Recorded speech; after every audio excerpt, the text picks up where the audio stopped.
Bismillahirrahmanirrahim. Kita lanjutkan ke subtema yang kedua ya, Mama. Nah, subtema yang kedua itu bisa kamu lihat, kalian bisa lihat di halaman 110. Oke. Apa bahasan di subtema yang kedua? Bahasan di subtema yang kedua adalah how are shadow form. Right? How are shadow form?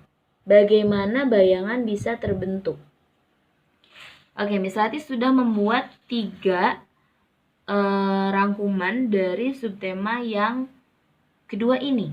Nah, yang pertama, a shadow is an area of darkness formed when light is totally or partially blocked. Nah, sebuah bayangan adalah area dari terbentuknya gelap, ya, atau hitam.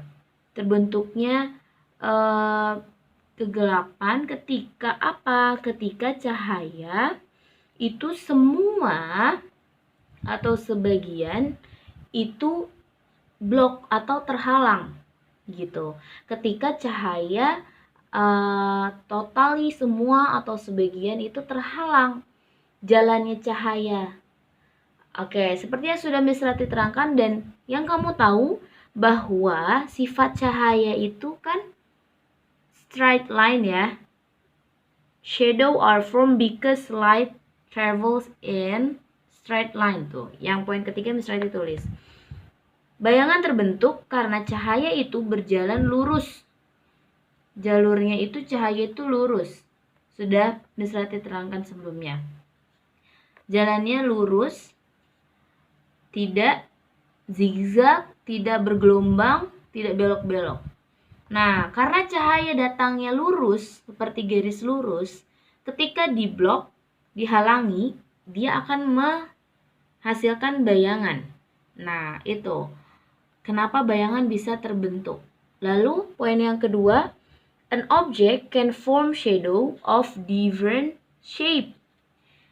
Jadi sebuah benda itu bisa membentuk bayangan yang ukurannya berbeda based on the size of that object itself.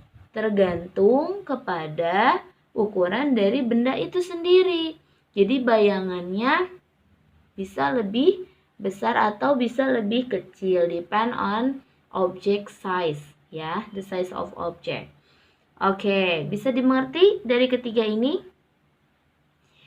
Bagaimana bayangan bisa terbentuk? Pertama, sifat yang harus kamu tahu bahwa shadow are formed because light travel in straight line. Satu yang harus kamu tahu bahwa cahaya itu berjalan lurus, tidak belok-belok, tidak zigzag, tidak bergelombang. Sehingga apa? Sehingga ketika jalannya cahaya itu dihalangi atau ditutupi, when the light travel is blocked, so the shadow is formed.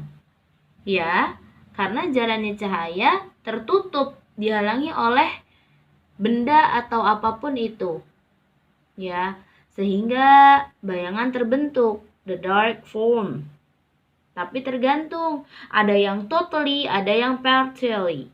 Yang totally contohnya seperti opek tadi, total semua gelap. Tapi kalau partially itu seperti translucent. Ya, tadi. Kalau transparent itu sama sekali tidak. Oke. Nah, itu yang harus kalian pahami. Lalu, an object can form shadow of different shape. Bayangannya bisa menghasilkan ukuran yang berbeda-beda tergantung pada ukuran benda itu sendiri. Bisa dimengerti? Sip, you can do it, right? I make it more simple to make it clear, to make you more understand about this material. Okay? Keep watching. We continue to the third subchapter. Thank you.